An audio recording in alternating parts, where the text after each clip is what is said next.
Digital marketing నేర్చుకుని AI tools వాడుతూ డబ్బులు సంపాదించాలనుకుంటున్నారా? ఈ నెంబర్కి కాల్ చేయండి. అనురాగం, అమ్మంటే ఆత్మీయత, అమ్మంటే లాలన. ఇలా అమ్మ గురించి ఎన్ని చెప్పుకున్నా ఎంత చెప్పుకున్నా తక్కువే. అలాంటి అమ్మ కోసం ఒక అద్భుతమైన పాటను రాశారు ప్రముఖ లిరిసిస్ట్ మిట్టపల్లి సురేంద్ర గారు. ఆ పాటని ఇంకా అద్భుతంగా పాడి అందరి మదిలోనూ నిలిచిపోతున్నారు. జాన్వి అని చెప్పేసి తెలుగు రానటువంటి అమ్మాయి. అమ్మ పాడే జోల పాట అమ్మలోని తీయదనాన్ని ఎంత బాగా అందించిందో అది వింటుంటే ఒక అద్భుతమేమో ఇది అనిపిస్తోంది. ఇప్పటికే మిలియన్లు పైగా వ్యూస్ని సొంతం చేసుకున్న వాళ్ళ పాటని మరోసారి వాళ్ళ గొంతుకలతో మనకు వినిపించేందుకు ఇప్పుడు మన స్టూడియోలో ఉన్నారు. వాళ్ళిద్దరూ కూడా ఒకసారి ఇద్దరితో మాట్లాడేద్దాం. నమస్తే అండి. నమస్తే. How are you? I'm fine. ఎలా ఉన్నారు? సూపర్ ఉన్నా. తెలుగు రాదు కదా, అందుకని ముందు అమ్మాయి హౌ ఆర్ యు అని అడిగి తర్వాత మిమ్మల్ని పలకరించాను. No problem. ఎందుకంటే మన గెస్ట్ కదా ఇప్పుడు అమ్మాయి. అవును, గెస్ట్. మనం ఇప్పుడు చాలా గుర్తించాల్సిన అమ్మాయి. ఎస్. తెలుగు రాకుండా అమ్మాయి అసలు అంత అద్భుతంగా, అంటే మీరు రాసిన ఆ పదాలు అలా పలికించాయో ఏంటి అమ్మాయితో? ఆమె బేసిక్ గా మంచి సింగర్ అండి. ఓకే. మేము ఫస్ట్ మమ్మల్ని కాంటాక్ట్ చేసినప్పుడు వాయిస్ విన్నప్పుడు ఎవరిదైనా వాయిస్ ఒకసారి వింటే నచ్చుద్ది. చాలా మంది పాడగలరు కూడా పాటల్ని, కానీ అత్యంత తక్కువ మంది అద్భుతంగా పాడగలరు. ఈ అత్యంత తక్కువ మంది అద్భుతంగా పాడగలిగే వాళ్ళలో ఉండే మొట్టమొదటి క్వాలిటీ ఏంటంటే, మనం ఏ ట్యూన్ ఇచ్చినా దాన్ని ఇమీడియట్ గా క్యాచ్ చేసి పాడే నాలెడ్జ్ ఉన్న వాళ్ళు తొందరగా పైకి వస్తారు. ఈ అమ్మాయి ఆ కోవకి చెందిన అమ్మాయి. మేము అమ్మ పాట ఒకటే ఇవ్వలేదు, చాలా పాటలు ఇచ్చి ఈమె పాడదా ఏం చేస్తుంది చూసి పేషెన్స్ ఉన్నదా లేదా ఇన్ని చెక్ చేసి ఇచ్చినాం పాటని. మేము ఏ ట్యూన్ ఇచ్చినా ఇమీడియట్ గా పాడింది. ఈ క్వాలిటీ చాలా మందికి ఉండదు. చాలా మంది నేను పాడగలను అనుకుంటారు. పాడటం ఎవరికైనా వస్తుంది, కానీ ప్రతిదాన్ని పాడడం, ప్రతిదాన్ని అందుకోవడం, మనం చెప్పిన దాన్ని ఈజీగా అండర్స్టాండ్ చేసుకొని ఇంకా ఇంప్రూవైజ్ చేసి పాడడం అనేది అత్యంత తక్కువ మందికి వస్తుంది. కానీ యాక్చువల్లీ మిట్టపల్లి సురేంద్ర గారు అంటే అసలు మామూలు సాంగ్స్ లేవు. మీది కలం నుంచి జాలువారిన పాటలు ఎప్పటికీ అవి అలా గుర్తుండిపోతాయి. అందరి మదిని దోచుకున్న ఎన్నో మూవీస్లో రాశారు, జానపదాలు రాశారు. మీరు రాయింది ఏంటిలేండి, వాట్ నాట్ ఎవ్రీథింగ్ అని. సో ఇప్పుడు అమ్మ గురించి ఇంతకుముందు కూడా మీరు రాశారు అమ్మ పాటలు? రాసినాను. మొన్న కూడా మా ఫ్రెండ్ దాము పిక్చర్ చేస్తే పిక్చర్ కూడా రాసి వచ్చిన రాక్షస కూడా రాశారా? బాగుంటది ఆ పాట కూడా. కానీ ఈ అమ్మ పాటకి మంచి ఆదరణ లభిస్తోంది మీకు. ఇది హైలో ఉన్నది. ఇప్పుడు స్పెషల్ గా ఎందుకు రాశారు అమ్మ పాటని? ఇప్పుడు రాయలేదు ఇది, అంటే ఇప్పుడే వస్తుంది బయటికి. మరి 20 ఏళ్ల క్రితం రాసిన ఈ పాటని. 20 ఏళ్ల క్రితమా? మరి ఇప్పుడు అంతా ఇట్లా ఇదేంటి? నేను రాసుకున్న పాట, మా అమ్మ గురించి రాసుకున్న పాట. అది నేను మా ఇంటి నుంచి బయటకు వచ్చిన కొత్తలో కొంచెం హోమ్ సిక్నెస్ ఉంటుంది కదా. ఒక 2 months ఫస్ట్ టైం నేను బయటకు వెళ్ళిపోయాను ఒక దగ్గరికి. ఖమ్మం జిల్లాలో ఒక ఊరికి వెళ్ళినాం, అటువైపే ఉన్నాం ఎక్కువ. అట్లా నాకు మా అమ్మతో మాట్లాడుతుంటే సిగ్నల్స్ వచ్చి అప్పుడు బాగా ఉండకపోయేది, సిగ్నల్స్ ఉండకపోయేది ఆ ఏరియాలో. అట్లా ఆ రోజు మా అమ్మతో నేను మాట్లాడినప్పుడు పాపం ఎందుకు నాకు కొంచెం సాటిస్ఫాక్షన్ అనిపించలేదు, తృప్తిగా అనిపించలేదు. అట్లా మా అమ్మ గురించి ఆలోచిస్తే అట్లా కూర్చుంటే అట్లా మా అమ్మ మీద ధ్యాసతోని పాట రాసిన. కిన్నెరసాని వాగొడ్డు కూర్చొని రాసిన. రాత్రి అంతా కూర్చొని అట్లా రాసుకున్నా. అట్లా మా అమ్మ గురించి రాసుకున్నా ఈ పాటని. రాత్రిలో ఒక నైట్ లో రాసి? ఒక నైట్ అండి. కాకపోతే ఒక నైట్ అంతా వెయిట్ చేసిన. ఫస్ట్ పల్లవి ఈజీగా రాసేసినాం, కానీ చరణాలు రాయడానికి ఉదయం 4 గంటల దాకా కూర్చున్నా. ఫుల్ మూన్ ఉంటుంది ఆ రోజు. ఆ మూన్ పోతా ఉంటే పాట వస్తా ఉంది. అట్లా ఫుల్ గా ఉదయం కల్లా రాసేసి పడుకున్నాం. అది ఒక సినిమాకి చేద్దాం అనుకున్నాం. సినిమాకి చేసి ఆ తర్వాత ఎందుకు ఆ సినిమా అక్కడనే ఆగిపోయింది, వాళ్ళు ఏవో కారణాల వల్ల. అట్లా నేను కూడా వాళ్ళకి ఎవరికి ఇవ్వదలుచుకొని తీసేసుకున్నాను. అప్పటి నుంచి ఆ పాట అట్లా ఉన్నది. యాక్చువల్ గా నేను పాడి చేద్దాం అనుకున్నా. నాకెందుకో ఈమె వాయిస్, ఈమె నన్ను కాంటాక్ట్ అయిన తర్వాత పాడింది, ఈమె వాయిస్ విన్న తర్వాత చేస్తే బాగుంటది కదా, ట్రై చేసి చూద్దాం ఏమవుతుందని చేసినాం. కానీ చేసిన తర్వాత ఈ పాటకు ఎదుర్కొన్నాను డౌట్స్. ఈ పాటలో అనుభవించినంత ప్రెజర్ అసలు దేనికి అనుభవించలేదు. నేను ఎప్పుడైనా పాట సులువుగా రాసేస్తా, రికార్డ్ చేస్తే వదిలేస్తా. ఈ పాటని ఎలక్షన్లకు బిఫోర్, తెలంగాణ ఎలక్షన్స్ కి బిఫోర్ రికార్డ్ చేసినాం. ఏపీ ఎలక్షన్స్ తర్వాత రిలీజ్ చేసినాం. అంత గ్యాప్ వచ్చింది మధ్యలో. దాంట్లో విన్న వాళ్ళందరికి, మా ఫ్రెండ్స్, క్లోజ్ ఫ్రెండ్స్ కి చెప్తాం కదా, ఇప్పుడు మీరు ఉన్నారు. నాకు ఈ అమ్మ పాట రిలీజ్ చేసినప్పుడు మీ గురించి ఆలోచించిన. రెస్పాన్స్ వస్తా ఉంటే నిరుపమ గారు చూస్తే ఎట్లా ఫీల్ అవుతారు అని. మీరు మీ కొడుకుతో ఉండేది నాకు తెలుసు కదా. అట్లా ఒపీనియన్ ఎక్స్పెక్ట్ చేస్తాం కదా ఫ్రెండ్స్. రికార్డ్ చేసినప్పుడు మా ఫ్రెండ్స్ కి వినిపిస్తే అసలు ఎవరు యాక్సెప్ట్ చేయలేదు. వాళ్ళు యాక్సెప్ట్ చేయకపోవడానికి కారణం ఏందనేది నాకు ఇప్పుడు తెలుస్తుంది. ఎందుకు చేయలేదు అంటే, నేను ఒకసారి పాడితే విన్న తర్వాత ఇంకెవరు పాడినా నచ్చదు. అది ఇది ఎవరికి నచ్చదు? మనలా ఉండే వాళ్ళకి నచ్చదు. కానీ మన సర్కిల్ దాటిపోతే సొసైటీ అందరికి నచ్చుతుంది. అది నాకు ఈ పాట చెప్పింది. దీని గురించి మాట్లాడుకునేటప్పుడు ఒక 2 చరణాలు ఫస్ట్ మీరు పాడండి, తర్వాత అమ్మాయితో పాడిద్దాం. పల్లవి ఒక చరణం. నాకైతే చరణంలో ఒక 2 lines విపరీతంగా నచ్చాయి, నేను చెప్తాను మీకోసం. చరణం దగ్గర నుంచి మొదలు పెడతాను. సరే. కురిసేవాన చినుకులకి నీలి నింగి అమ్మ, మొలిచే పచ్చని పైరులకి నేల తల్లి అమ్మ, కురిసేవాన చినుకులకి నీలి నింగి అమ్మ, మొలిచే పచ్చని పైరులకి నేల తల్లి అమ్మ, వీచే చల్లని గాలులకి పూల కొమ్మ అమ్మ, ప్రకృతి పాడే పాటలకి ఎలకోయిల అమ్మ, సృష్టికి మూలం నమ్మతనం, సృష్టికి మూలం నమ్మతనం, సృష్టించలేనిది అమ్మ గుణం, అమ్మ పాడే జోల పాట అమృతాని కన్న తీయనంట. సూపర్ అండి, నాకు అదే అసలు బాగా నచ్చింది. సృష్టికి మూలం అమ్మతనం, సృష్టించలేనిది అమ్మ గుణం. నిజం కదా, అసలు ఎవరు సృష్టించగలుగుతారు అమ్మ గుణాన్ని? ఎవరు చేయలేదు, అది రావాలి అంతే. అంతే వస్తుంది, నేచర్ ఇస్తుంది. అదే స్త్రీలే గొప్పవాళ్ళు, అందుకే మాతృమూర్తి మీరే గొప్పవాళ్ళు. మీకున్న ఒక గొప్ప అవకాశం అదే, పురుషునికి లేనిది స్త్రీకి ఉన్నది అమ్మతనం. ఎండ్లెస్, అది చెప్పడానికి సరిపోమని. మా కోసం అమ్మ పాడే జోల పాట అమృతాని కన్న తీయనంట, అమ్మ పాడే లాలి పాట తేనెలూరి పారే ఏరులంట, నిండు జాబిలి చూపించి రెండు బుగ్గలు గెల్లేసి, నిండు జాబిలి చూపించి గోటితో బుగ్గను గెల్లేసి, ఉగ్గును పట్టే ఊయలలూపే అమ్మాలాలనా, ఊపిరి పోసే నూరేళ్ళ నిండు దీవేనా. సూపర్ అమ్మ. తెలుగు అమ్మాయి కాదు, లిరిక్స్ కూడా చూడట్లేదు. నేను సాంగ్ లో కూడా చూసే లిరిక్స్ చూడట్లేదు అమ్మాయి. చూడలేదు, చూడకుండా పాడింది. ఇంకా మీకు ఇంకో విషయం చెప్తాను, ఇది తెలుగు కాదు, ఇంకా హిందీ ఉంది, తమిళ ఉంది, కన్నడ ఉంది, మలయాళం ఉంది. అన్ని రిలీజ్ అయిపోయాయండి? లేదు, ఇంకా చేయలేదు. తెలుగు ఒక్కటే రిలీజ్ చేశారు.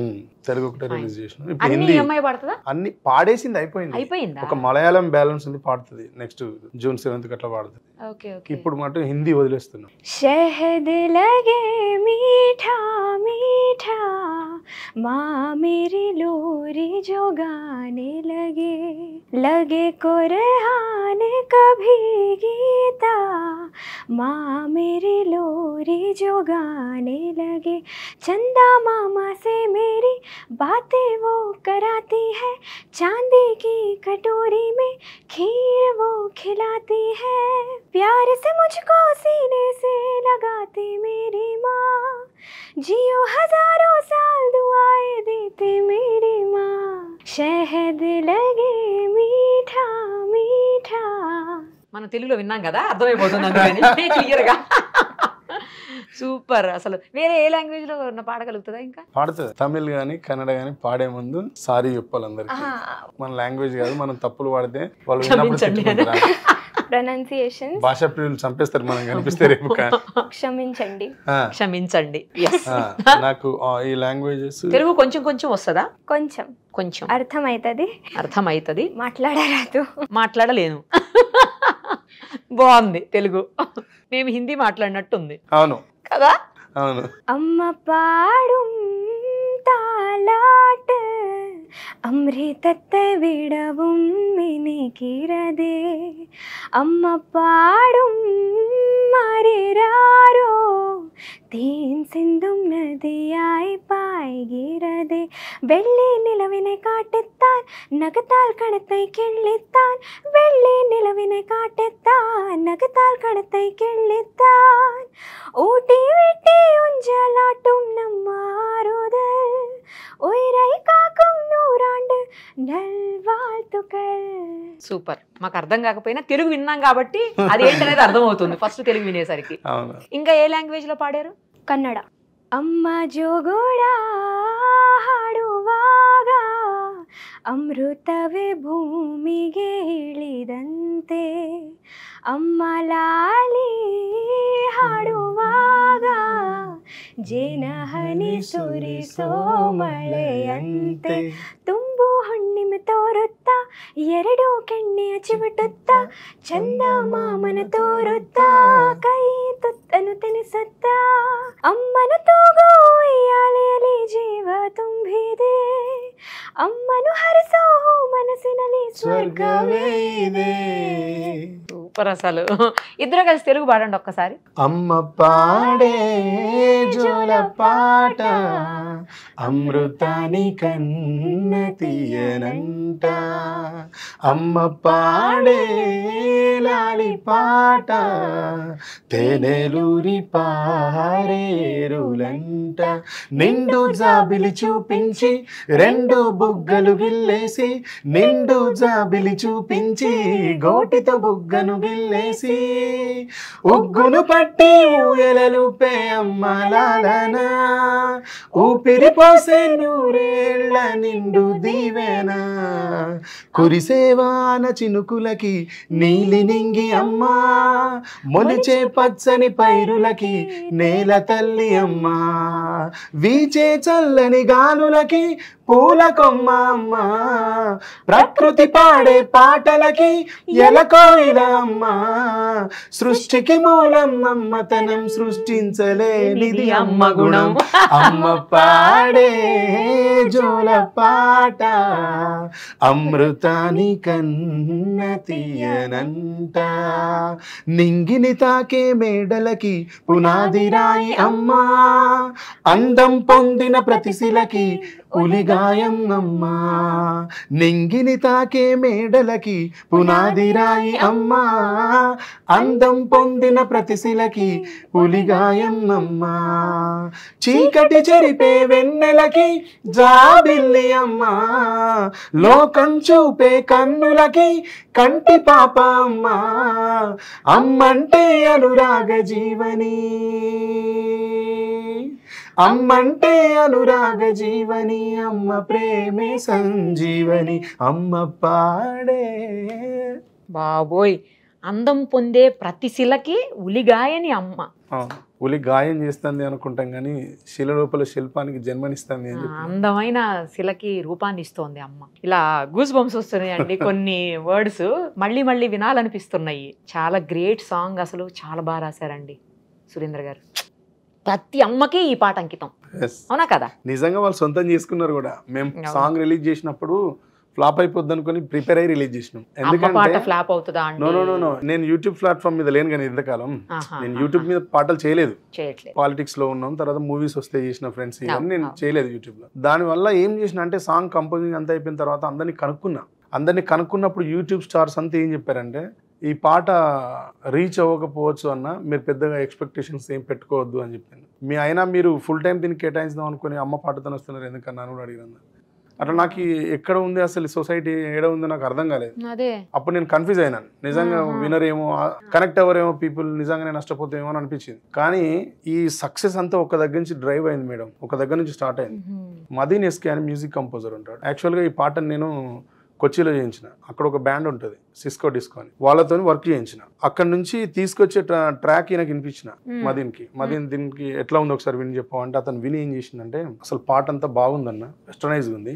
మనం యూట్యూబ్ అనుకుంటున్నాం కాబట్టి కొంచెం ఇండియన్ రిథమ్స్ తర్వాత ఇంకా కొంచెం గిటార్స్ వేయించి చేస్తే బాగుంటుందన్న, అట్లా చేయించండి బాగుంటుందన్న, హిట్ అయిద్దన్న పాట అని చెప్పి. ఇదేదో నువ్వే చెప్తాము రూట్ అంటే అరుణ్ అని మ్యూజిక్ కంపోజర్ ఉంటాడు, అంటే గిటార్స్ కూడా బాగా ప్లే చేస్తాడు. ఇప్పుడు ఇండస్ట్రీ అంతా ఆయనే చేస్తారు, తెలుగు తమిళ అంతా అందరూ చేస్తూ ఉంటారు, రైమాన్ కూడా చేస్తారు. ఆయనకు చెప్తే ఆయన ఈ guitars Indian rhythms additional programming తోని పాట నెక్స్ట్ లెవెల్కి లిఫ్ట్ చేసింది. ఆయన అక్కడి నుంచి మళ్ళీ ఇదంతా ట్రాక్ అంతా కంపోజ్ అయిన తర్వాత అన్న ఇవన్నీ మిక్స్ చేయాలంటే వినయ్ గారి దగ్గరికి వెళ్ళండి బాగా చేస్తారని చెప్పింది. మళ్ళీ ఇంకో చోట వినయ్ గారి దగ్గరికి వెళ్తే ఆయన దాన్ని బాగా సౌండ్ డిజైన్ ఎక్సలెంట్ చేసి ఇచ్చిండు. ఈమె వాయిస్ ని ఇంకా సూపర్ గా ఇంప్రూవైజ్ చేసి ఇచ్చిండు. అక్కడి నుంచి దీన్ని తీసుకొచ్చి నేను విన్న పాట ఫైనల్ అవుట్పుట్ వచ్చినాక విని ఓకే బాగున్నది ట్రాక్, ఏం చేద్దాం దీన్ని వీడియో చేద్దామని నాకు ఫ్రెండ్ ఉంటాడు, V6 ఛానల్లో స్టార్ట్ అయిన ఇద్దరం. అవి మైక్ టీవీకి అన్ని సాంగ్స్ వీడియోస్ అన్నీ ఆయనే చేసేది. తిరుపతి అని డిఓపి. ఆయనకు పాట పంపించి చెప్పిన తిరుపతిది ఒకసారి విను పాట, విని నీ ఒపీనియన్ చెప్పి ఈ పాట మనం చేద్దాం బాగుంటుంది తమ్ముడు, నువ్వు ఒకసారి ఆలోచించు అని చెప్పిన. ఆయన విని నెక్స్ట్ డే నాకు ఫోన్ చేసి చెప్పిండు, అన్న పాట చాలా బాగుందన్న, ఇది స్లోగా రీచ్ అయ్యింది, మనం అనుకున్నంత స్పీడ్గా వెళ్ళదు, కానీ దీన్ని మనం బాగా షూట్ చేద్దామన్నా, మీరు చెప్పండి దాన్ని చెప్తే చేద్దామన్నా అంటే నేను ఒక స్టూడియో బుక్ చేసిన, మేకింగ్ స్టూడియో చేద్దాం అనుకోని, మేకింగ్ వీడియో తీద్దాం అనుకొని చేసిన. ఈమె కూడా ముంబై నుంచి వచ్చింది. ఆ రికార్డింగ్ థియేటర్కి ఈ డైరెక్టర్ తిరుపతి, నేను, ఈమె, లైట్ మ్యాన్ అందరం వెళ్ళిపోయిన తర్వాత ఆయన ఫస్ట్ చూసి డిస్టర్బ్ అయ్యింది బాగా ఆ స్టూడియోని చూసి. ఈ స్టూడియో వద్దన్నా, డబ్బులు పోయినా పర్వాలేదు కానీ ఈరోజు షూట్ క్యాన్సిల్ చేయను అని చెప్పిండు. ఏం చేద్దాం తమ్ముడు అన్న, క్యాన్సిల్ చేసినాం. ఆయన ఉండి అన్న పాట చాలా బాగున్నది, ఎవ్వరు వినకపోయినా పర్వాలేదు, నువ్వు ఎంత అద్భుతంగా మోడర్న్గా దీన్ని కంపోజ్ చేసినావో అంతే మోడర్న్గా దీన్ని షూట్ చేద్దాం, నాకు ఒక 2 days టైం ఇవ్వన్నా, నేను అంతా ప్లాన్ చేసి చెప్తాను. అప్పుడు 2 days టైం తీసుకుని ఏం చేసినా, నాకు రికార్డింగ్ థియేటర్ కావాలి మాట్లాడన్నా అంటే సికింద్రాబాద్లో రిథమ్ ఆన్లైన్ థియేటర్ ఉంటుంది, దాన్ని మాట్లాడి టైం తీసుకుని మేము దాంట్లో ఆయన చిన్న చిన్న లైట్స్ పెట్టి డిజైన్ చేసిండు మేడం. ఇంత కూడా ఉండదు రూమ్, అది దీంట్లో ఆఫ్ ఉంటుంది, చిన్న చిన్న బ్యాటరీ లైట్స్ పెట్టి ఆ అంబియన్స్ క్రియేట్ చేసిండు, అట్మాస్ఫియర్ క్రియేట్ చేసిండు ఆ లైటింగ్ తోని. చాలా రిచ్ గా కనబడుతుంది వీడియో. చాలా బాగుంది ఆ వర్క్ అంతా ఆ డిఓపి అండ్ డైరెక్టర్ తిరుపతి ఆయన టీమ్దే. అది నాకు దాని కష్టం ఉంది అయితే ఈ పాట వెనక. అవును, ఇవన్నీ చేసిన తర్వాత కూడా మళ్ళీ పోస్టర్ డిజైన్ చేయాలి. ఇప్పుడు దీంట్లో ఈమె ఒక్కదాని ఫోటో వేస్తే మళ్ళీ చూడండి, అతను కూడా పోస్టర్ డిజైన్ చేసిన అబ్బాయి పేరు సాగర్ ముదిరాజ్. అతను కూడా చాలా మంచి ఫాలోవర్ నా లిటరేచర్కి. ఆయన ఏం చేసిండు, అన్నీ అయిపోయి నేను పోస్టర్ చేయమని పంపించిన తర్వాత ఈ అమ్మాయిది ఫోటో పెట్టి చేసిండు. ఏదో డెఫిషియన్సీ ఉందన్న, అంత బాగుంది కానీ ఏదో లోపం అనిపిస్తుంది అన్న అంటే, ఏం చేద్దాం తమ్ముడు అన్న నేను చెప్తాను అన్నాడు. ఆయన చెప్తాను అన్నాడు, మర్చిపోయాడు. నేనే మళ్ళీ ఆయనకు ఫోన్ చేస్తే ఎక్కడో తమ్ముడు అంటే, బల్కంపేట ఎల్లమ్మ గుడి దగ్గర అన్నారు, ఇక్కడ రూమ్లో ఉన్నాను. నేను మిట్టు అని ఇంకో తమ్ముడు ఇద్దరం కారు పట్టుకొని పోయి కూర్చొని ఆయన తీసుకొని వచ్చినాం. ఒక జ్యూస్ అమ్ముతారు కదా, జ్యూస్ పాయింట్లో ఆయన ల్యాప్టాప్ పట్టుకొని వస్తే జ్యూస్ పాయింట్లో కూర్చొని డిజైన్ చేసిండు అంతా. Thumbnail design, poster design, title design, మా ఇద్దరి ఫోటోలు వేసేటప్పుడు ఈమె ఫోటో పక్కన నా ఫోటో వేసి చూసిండు. అన్న నీ ఫోటో వేస్తే బాగుంది, జనాలకు కూడా తెలుస్తుంది మీరు ఎంకరేజ్ చేస్తారని. ఆ ఐడియా కూడా అబ్బాయిదే, సాగర్ ముదిరాజ్దే. మా ఇద్దరు ఫోటో వేసి డిజైన్ చేసి ఇచ్చిండు. ఆ ఫోటో ఫస్ట్ టైం సోషల్ మీడియాలో ఒక మంచి ఏమంటారు, అది ఒక మంచి లుక్ని క్రియేట్ చేసింది నా మీద.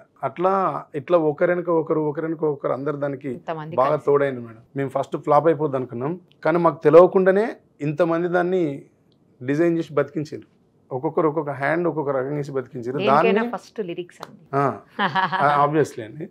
కానీ దానికి అందరూ నిజంగా తల్లులందరికీ చేతులెత్తి నమస్కరిస్తాను. వాళ్ళందరూ ఆదరించడం వల్ల ఈ పాట హిట్ అయింది. వాళ్ళందరూ ఎవరికి వాళ్ళు ఓన్ చేసుకున్నారు. ఇప్పటికీ నేను 2 million+ దాటిపోయింది మేడం. నేను స్టేటస్ పెట్టలేదు, ఇప్పటికీ ఈమె కూడా పెట్టలేదు, మేము ఎవరం టీం ఎవ్వరం కూడా పెట్టలేదు. అంతా జెన్యూన్ హిట్ ఇది. సహజంగా ఎరువులు వేస్తారట కదా, నాకు అది కూడా తెలియదు, ఎరువులు వేసి కూడా తెలియదు నాకు. ఆర్గానిక్ అండి ఇది, ఆర్గానిక్ వాళ్ళ అమ్మ కూడా ఇది. Super song, all the very best అండి. మీరు ఇందాకే చెప్పినట్టు అమ్మలందరికీ ఈ పాట అమ్మ పాట అంకితం. అవును, అమ్మలందరికీ అంకితం, ఈ అమ్మకు కూడా అంకితం. Thank you so much. Thank you.